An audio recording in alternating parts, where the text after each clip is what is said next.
Welcome back to Just Chattin', and this is the series of videos we do on Thursday and Sunday evenings just for our own entertainment. So let's start with yellow for Catherine. I don't know if you can see this, if it's coming across on the camera, but there really is a tremendous amount of yellow in this scarf.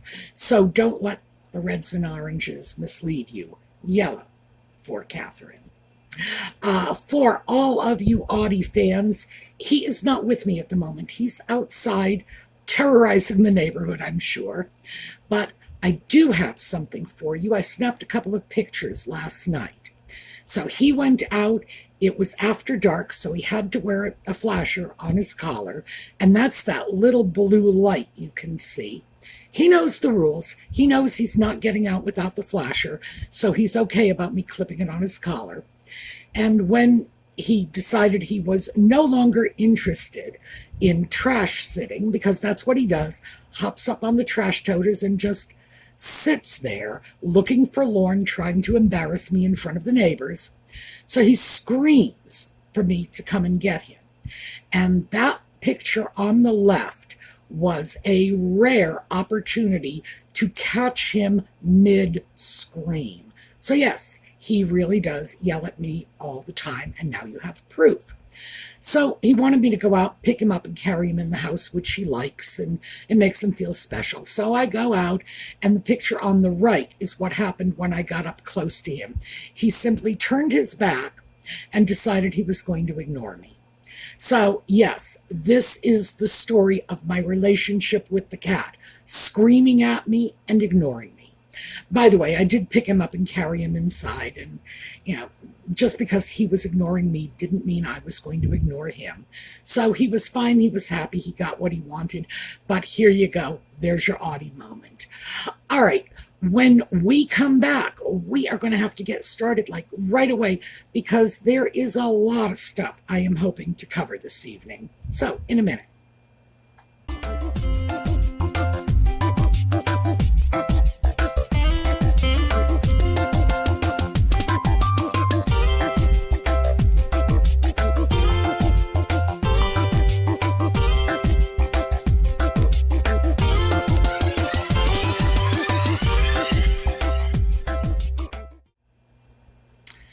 So before we actually get into our topic, we're going to hit a couple of interesting tidbits that have erupted in the news. Nutmeg is not going to the UK for the 10th anniversary Invictus Games celebrations. Is anybody surprised by this? She was booed the last time she was in the UK. The UK does not want this woman. But interestingly enough, even though people in the UK have been making commentary, through social media and through traditional media, that they find it off-putting that Nutmeg is happy enough to accept the titles which she can merchandise from the UK, from the royal family. But when the royal family is in trouble, when people are sick, she doesn't want any part of them. She's not even going to go over for a visit. Now, it's important to remember the people who are saying this are not saying that they want Nutmeg to go over for a visit, because trust me, most of them would pay good money to keep her away. What they are saying is it's very hypocritical of her to accept so much from the UK in terms of the titles, not just for herself, but for the putative children. Take whatever she can, and it doesn't even occur to her to make a half-hearted offer to give a little back. No. So that is the complaint that is being made. However, the Flying Monkeys, the Sussex Squad, are running with this and saying that what this really shows is that the UK feels they own her, that they are entitled to her. Ownership, by the way, being a key part of this, because there is that whole colonialist racist element in this. Why? Because it's coming, at least in part, from our old friend Christopher Boozy, who's never met a racist trope he didn't love. So there you go. It's unfortunate the way this is all getting spun. It really is. But it just goes to show you that anything that is coming out of the UK media or the royal family or the supporters of the royal family is going to get flipped on its ear and turned into a racist indictment. So there you go. I wanted to throw that one out very quickly because it is floating. I don't think we've heard the last of this. Next up, of course, even though she's not going to the UK for the Invictus Games, she is going to Nigeria because that is her homeland. She is 43% Nigerian. Now, it's important to remember, and I did a whole video on this, so I'm not going to get into too much detail here, but it's important to remember that, one, she was Maltese before she was Nigerian, and that didn't work out, so she tossed that by the wayside. Two, Nigerian is a nationality, it is not an ethnicity, period. There are a whole plethora of ethnicities within the nation of Nigeria. It's a very large country. Whole boatload of different ethnicities. And Nigerian is not one of them.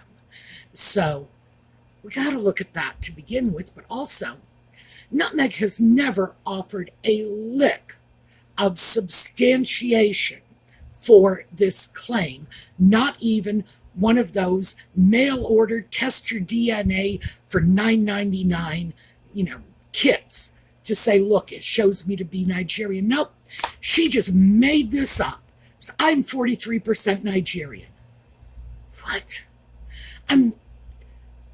I don't even understand why the legitimate media is still repeating this without any critical view of it. She's 43% Nigerian. Why? Because she said so? She said all kinds of things, and we all know they're not true. So I blame the mainstream media for never challenging this, because it should be challenged. And beyond that, it is blatantly false on its face, because Nigerian is not an ethnicity. There you go. So what I really wanted to do, not dealing with Nutmeg's strange notions of her own ethnicity or why she's not going to the UK, as if any of us really need to be told, but I wanted to share with you my evaluation of why Nutmeg and the sock puppet are turning into such a colossal dumpster fire. And that's the only way I can put it, really, dumpster fire. These people started off in 2020, leaving the UK on a wave of pretty much global celebrity and acceptance. And here we are, 4 years later, and their reputations are shot. They're absolutely in the toilet. And there is, in fact, no way to argue that that's not the case. In 2020, they had a tremendous amount of protection, if you will, from the pandemic, the lockdown. They had an opportunity to go to ground, decide what they were going to do next, and in a world that was shut down, they could have very easily just hunkered in the bunker like the rest of us and come up with a viable plan. Nope, didn't do that. And now what we are seeing is everything they touch is just turning to crap. And I've had an opportunity over the years to look at this. Now, I I was not among the first to take a critical look at Meghan the sock puppet. You all know that. You were the ones who asked me to look at this. Sue, talk about these people.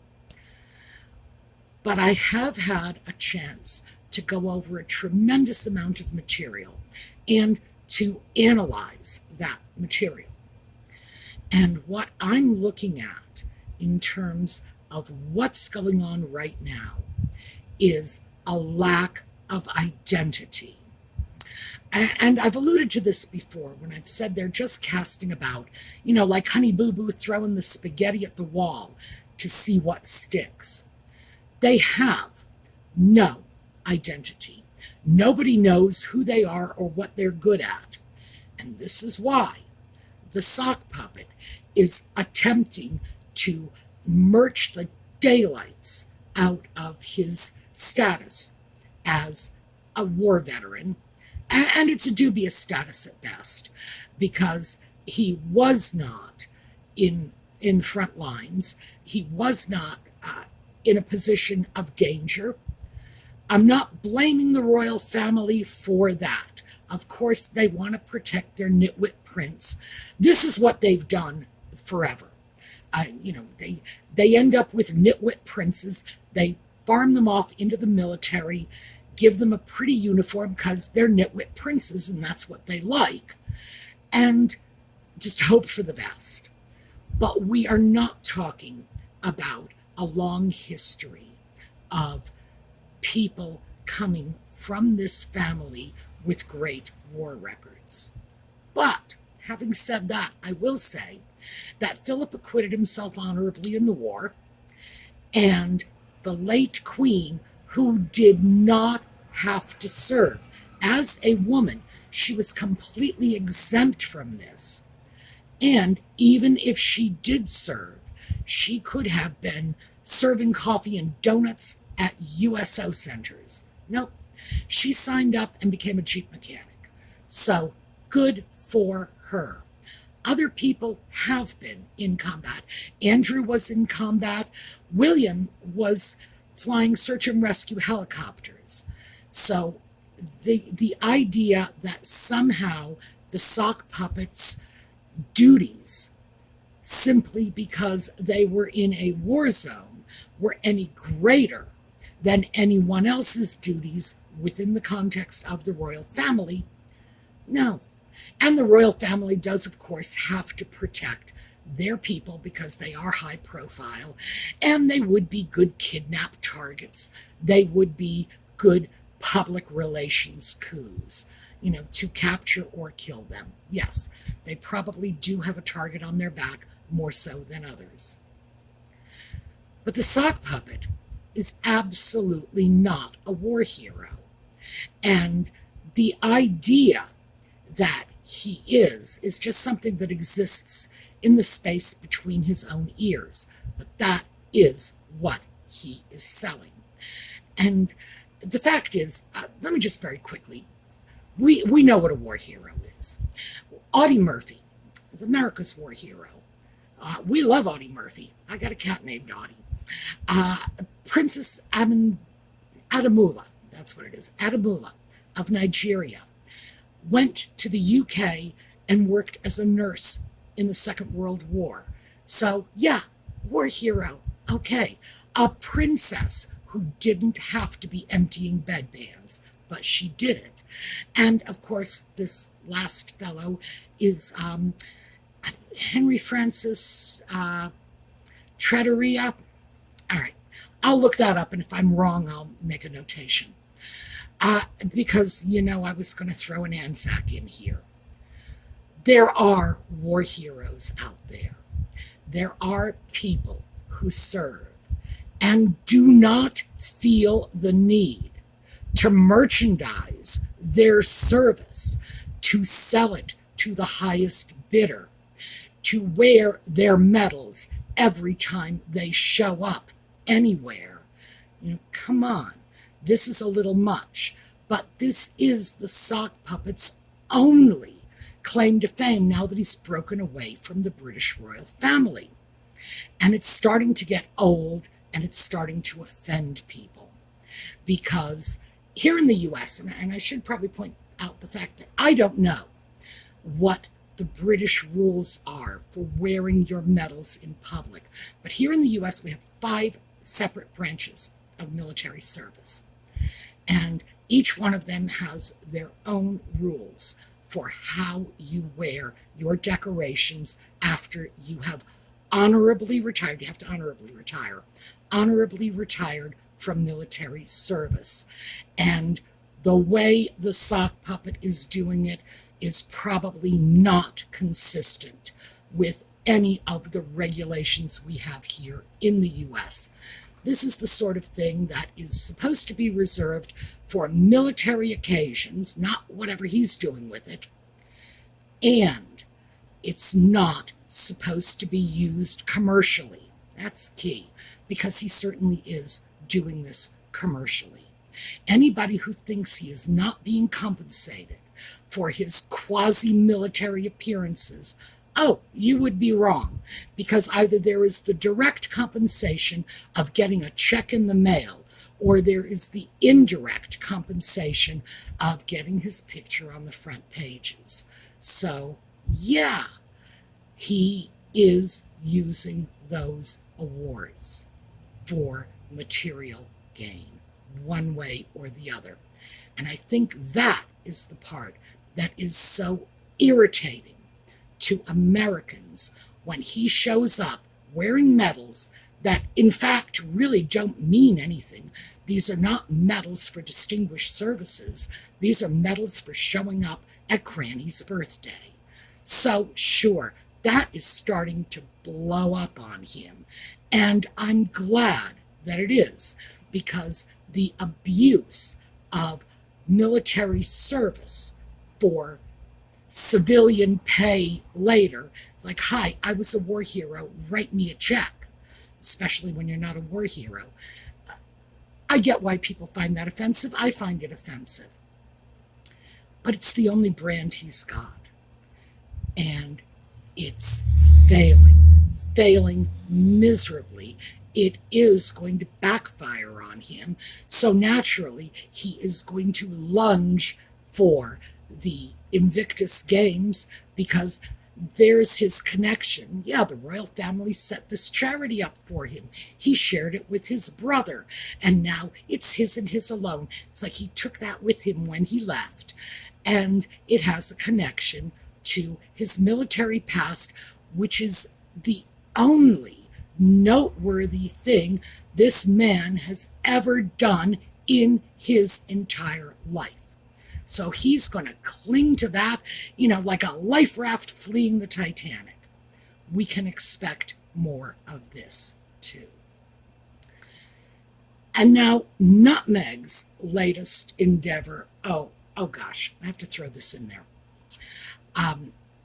Jesus Enrique Rosas has a habit of referring to Nutmeg's new lifestyle company as American Riviera Orchard. So let's just take a look at Orchard for a minute. These are 2 English words, that don't even go together in any universe. But I gotta say, I love it. I love the mental picture it creates. Now, to be fair, Rosas is not a native English speaker, as we all know, and it would be very tempting to write off this mispronunciation to the fact that he's not particularly comfortable with English. Oh no. I've listened to that man on live streams. He can construct the kind of highly complex sentence that would leave native speakers scratching their heads. So, no, the man speaks English. So I have to think he's doing this on purpose. But given the fact that English is not his native language, there is that area of plausible deniability. But I have to say, I love it. American Riviera Orchard. So, this, as Nutmeg is attempting to establish herself as a lifestyle influencer, And here's her newest show. The Duchess of Sussex celebrates the joys of cooking, gardening, entertaining, and friendship. So, what are we looking at here? Other than, obviously, somebody has some very strange definitions of friendship. But we are looking at her efforts to become Martha Stewart. And we're also seeing a little bit of sort of Gwyneth Paltrow in there. We are looking at someone attempting to become a top-notch social media influencer. Well, obviously, it's failing. She has not gotten the following that anybody, even her detractors, thought she would get on this company of hers. The idea that she is attempting to put together some sort of cooking show about cooking and gardening and entertaining and friendship. Does she know anything at all about any of these subjects? She claims to be a foodie, but the only thing she ever seems to have cooked, like ever, is a roast chicken. Go ahead and look it up. Anytime Nutmeg has made dinner, it's a roast chicken. Period. That's it. So, how much of a TV series can you get out of roasting a chicken over and over and over again? And I can only suppose that the Purdue company might like the idea of sponsoring it. But anybody else, I don't think so. And friendship, well, this is a woman who put markeling into the dictionary. I think we all know what she thinks about friendship. So this is already turning into a disaster. The thing that pushes it over the edge to a dumpster fire is this show about gardening and entertaining isn't even going to be filmed in her own alleged home. And there are a lot of people who say, well, they do not live in the McMansion. Maybe they don't. Seriously, I don't know. Just why would they go over? Because here's the kicker. The place they are renting for this is a cannabis farm. So I wonder what we're going to be gardening, Nutmeg. A cannabis farm. You go figure that out because I can't. So this is what we're doing in terms of gardening and entertaining. Is she going to teach us how to grow marijuana? I mean, come on.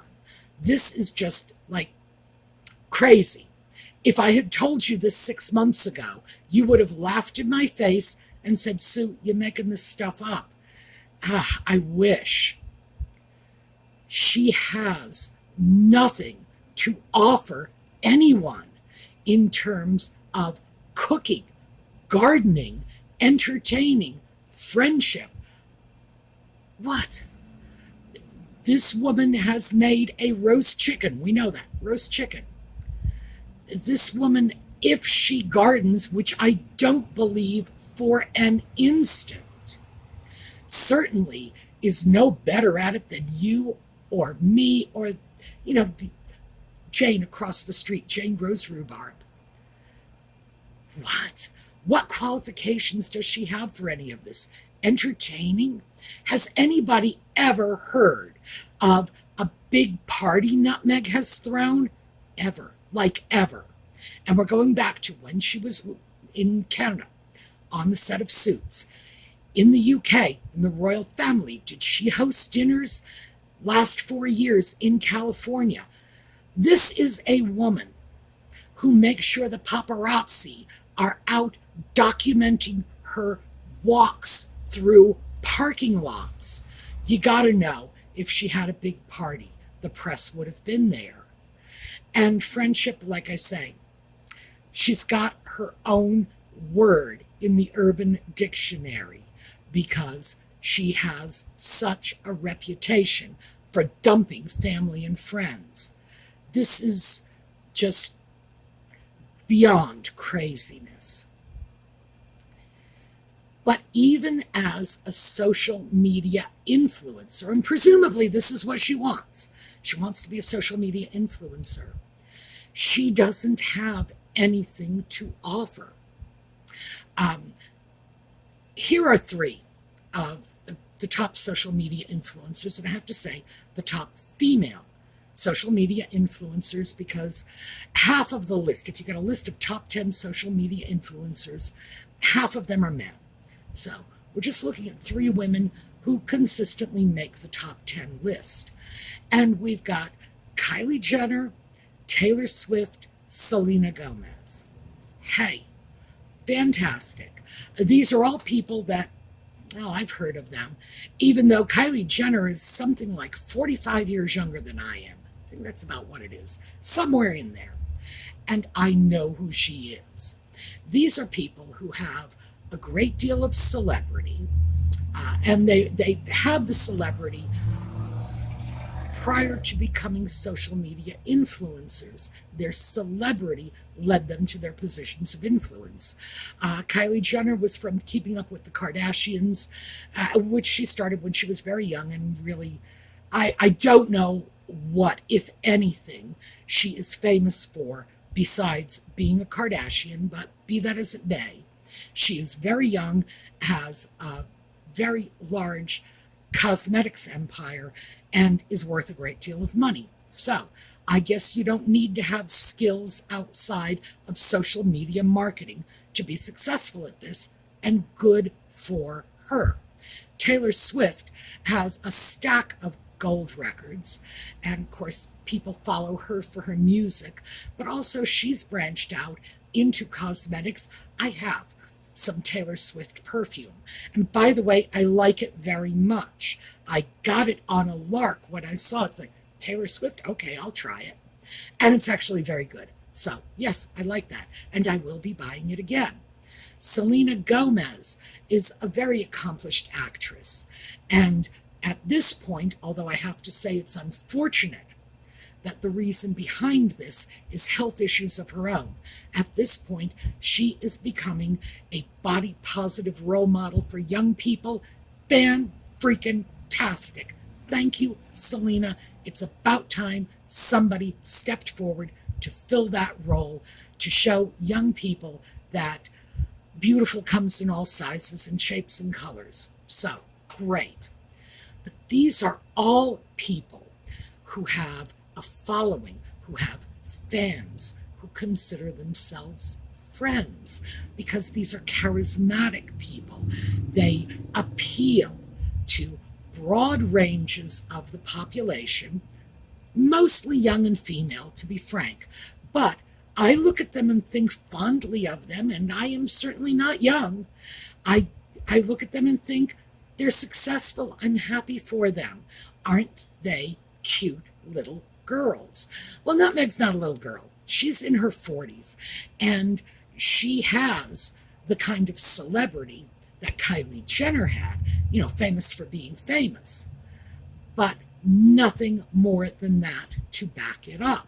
Nothing. And she is grasping for the title without doing the work. So she wants to be the chief social influencer, but she has nothing to put out there. No one is looking at this woman and saying, oh, look how stylish she is. Look how well put together she is. It's like she, even beyond the fact that she looks like an unmade bed, the woman is not even capable of dressing appropriately. And we see this time and time again. A ball gown to a movie premiere where everybody else is wearing jeans and shorts.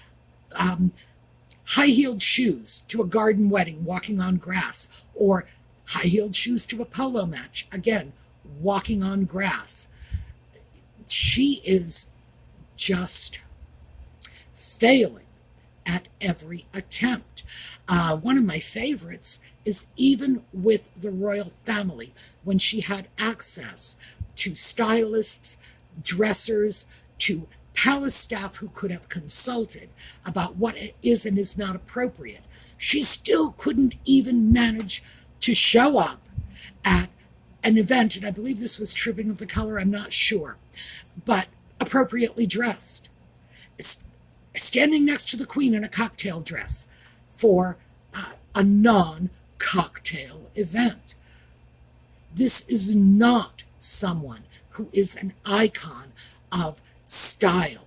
This is not someone who is worthy of emulation. This is not someone with a lifestyle any of us would aspire to. I really do not believe any of us would want to be internationally known for never pressing our clothing. And even at that, she won't even use her own environment for this lifestyle show of hers. And here's where I think it comes together. We look at Nutmeg and the sock puppet and say they are poseurs. They are fakes. There is nothing there, and they are lying to us. She is claiming to be an inspirational lifestyle icon, but there's nothing there. It's not who she is. He is claiming to be a war hero. There's nothing there. It's not who he is. And we are writing them off as phonies. All right, I'm probably well out of time. I imagine I ran out of time 5 minutes ago.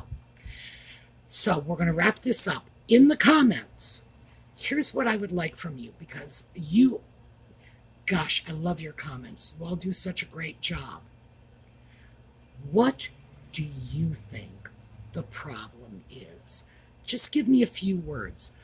Why do you find them so unlikable? And I've just said, I think it's because there's no substance, that they're phonies, they're fakes, they're lying to us. You tell me, what is it about them that really turns you off to the point where there are some of you who are saying, if I hear their name one more time, I'm going to go to the bathroom and throw up. Why? Just let's take a look at this and see if we can find some common threads. And who knows? Maybe we'll come up with a nice list. We can type it all up or send it off to a professional calligrapher and then send the list off to Montecito and help them out a little. All right, that is what I have for you today. And again, forgive me for going over time. We're going to take a look at a slideshow on the way out. I will see you all next time. In the meantime, have a terrific day.